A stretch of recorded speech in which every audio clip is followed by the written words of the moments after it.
This is just my Calvin Watkins story that he put out. I don't know if this is out today or yesterday. The headline is, Cowboys star Micah Parsons wants to become the NFL's first $200 million defensive player. So this comes after this offseason. Myles Garrett got an extension with the Browns for $160 million. Parsons wants more than that. Jamar Chase has the highest average salary for a non-quarterback, $40.25 million a year. Micah Parsons wants more than that. What happened to the whole... This is all according to this Calvin Watkins story, and I'm trying to figure this out. And Calvin Watkins says that Parsons' agent, David Mulugeta, is that how you pronounce that? And someone from the Cowboys front office had preliminary discussions about a contract at the NFL Scouting Combine in February, which means they just kind of ran into each other in a lobby and said, hey, we should start talking about Micah's deal. Yeah, we should start talking about Micah's deal. Right. A person with knowledge of those discussions told the Morning News that team owner Jerry Jones has had extensive talks with Micah himself about his contract.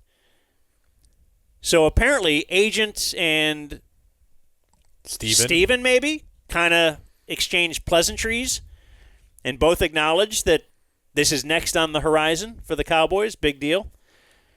But actually, Micah has gone in and sat in Jerry's office and talked to him one-on-one about things. Fly on the wall, man. So, Calvin writes that, here's the thing. I should just say this before I lay it all out. I feel like this is all fed to him by Micah's agent. Like, Micah's agent wants to make sure, hey, the message is we want to be the highest paid that's ever, we're going to set the new market. I know Micah says stuff to you guys openly, and I don't want to put this on the record or anything, but I got to tell you, behind the scenes, we're pretty much demanding a Dak type deal. We are not, there is no hometown discounts. We're going to get what Micah could get if he was on the open market. So I just want you to put that in print. I just don't want my name on that because that would look weird, like I'm going against what my client is saying. But look, I'm doing it in the best interest of my client. So, and if you want me to keep feeding you stuff, Calvin Watkins, then get it out there. Just get it out there. So, also written in this article, the threat of a holdout is real when it comes to Parsons. Several Cowboys players, including recently retired guard Zach Martin. Let's throw in the white guy. I was going to say, you do not go CeeDee Lamb right there. Don't say CeeDee Lamb and Zeke. You got to say including Zach. Remember this guy? Yeah. The guy you'd let date your daughter? Several players, including recently retired guard Zach Martin, resorted to those measures to get contract extensions or raises. That's not a big deal. Nah. Everybody does it. So when it happens, it's all going to be good. Remember, Zach Martin did it. A person with knowledge of his thinking said that Micah hasn't decided whether he will report to voluntary workouts, which start April 7th. Last 2 years, Parsons has been an infrequent visitor to voluntary off-season workouts. He does report on time, so who made sure he put this in there? He does report on time for the mandatory veteran minicamp and training camp, where he's subject to fines if he misses time without an excused absence. So basically, I'm just bringing this up to say this is going to be the big story. Last year, it was CD and Dak, I guess, at the same time, were the big story. But this will dominate everything. You're about to head into, a week from tomorrow is going to be when minicamp starts, the voluntary. And if Micah's not there, it'll be a big deal. And yeah, and I'm obviously a homer for the guy, but it especially with a new coach and another coordinator, third in 3 years, I think he should be at everything. I think they should pay him. I think they should pay him the most, and I think he should respond to that by being there every single time there's a team activity. And just take over. Take over. If D-Law was a problem, which maybe he was, and it's your time, and not everybody's busting ass the way you are, well, I'm inclined to ride with you because you're the one who's an MVP level player. So whatever. We'll do whatever you say. But from now on, like, he's got to be at everything. And I don't know, like, different people develop relationships across the industry, and that means they develop negative opinions of people. But you don't have to look that hard to find people who work in football who are not super sold on Micah the hard worker, right? And I think it's a little bit different than Luka because I don't think anybody ever said Luka wasn't working hard.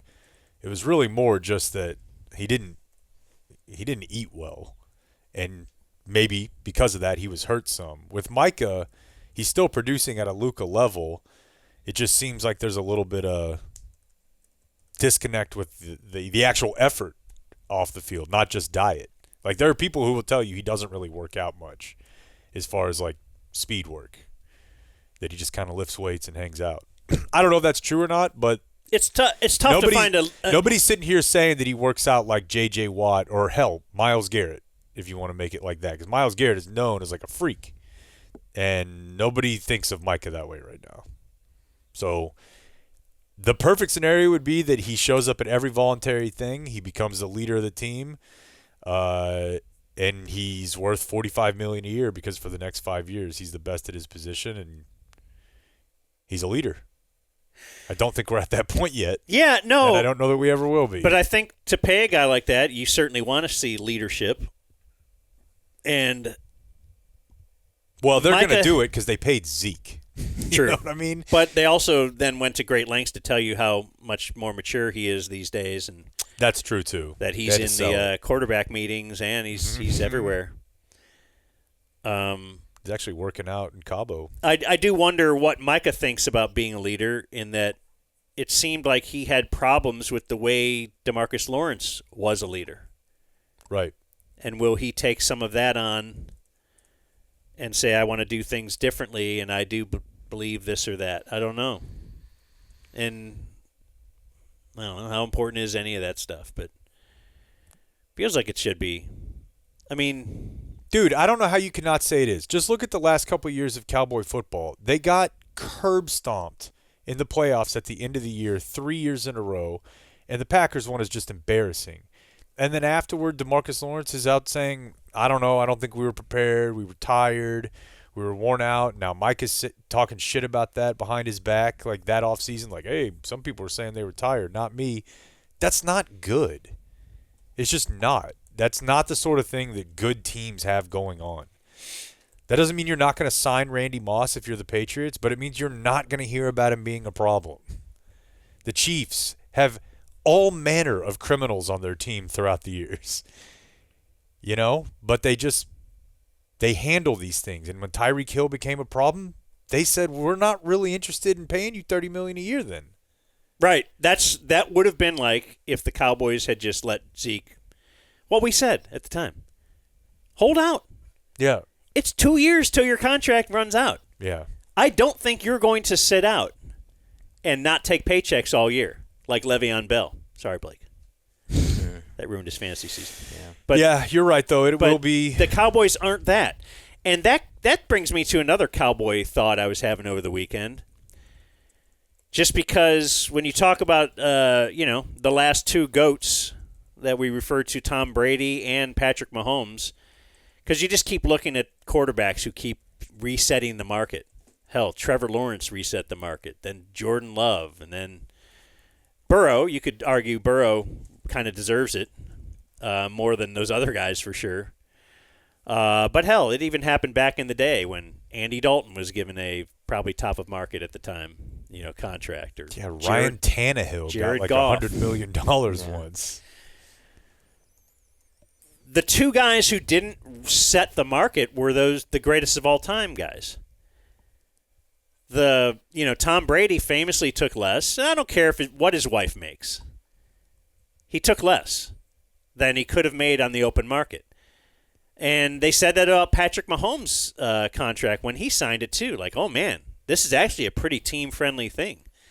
like as far as guaranteed money and all that kind of stuff. Mm-hmm.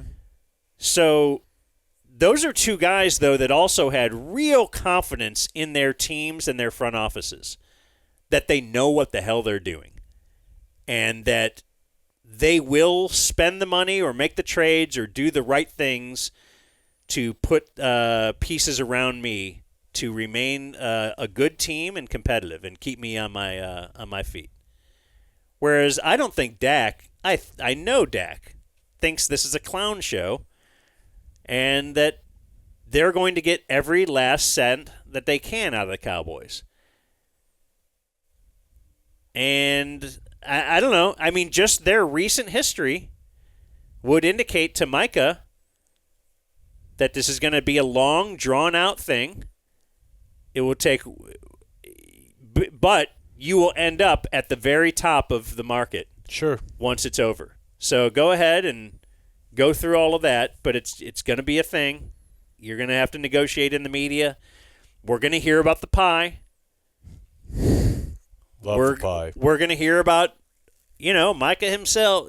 Steven is going to say Micah himself said that he realizes that we can't pay a certain amount of money. Like, they're going to do this whole thing, and this is very likely going to drag into training camp. It'll be interesting to see if he would hold out of training camp.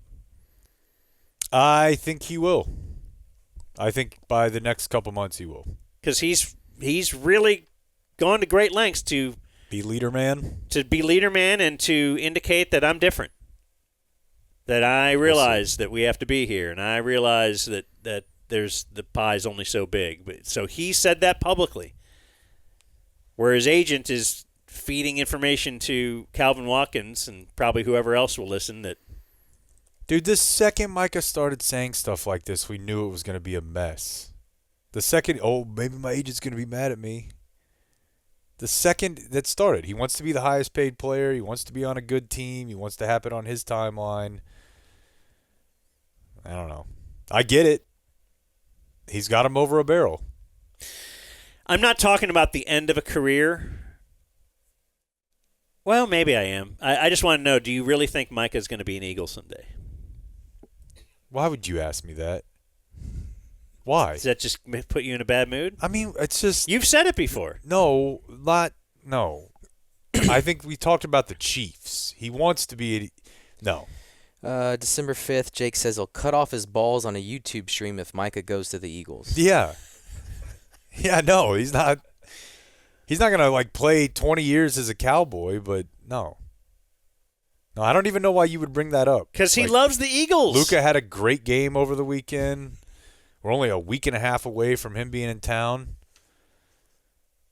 Tech lost a lot of money. Wouldn't it be funny if your favorite athlete played for the team you hate the most?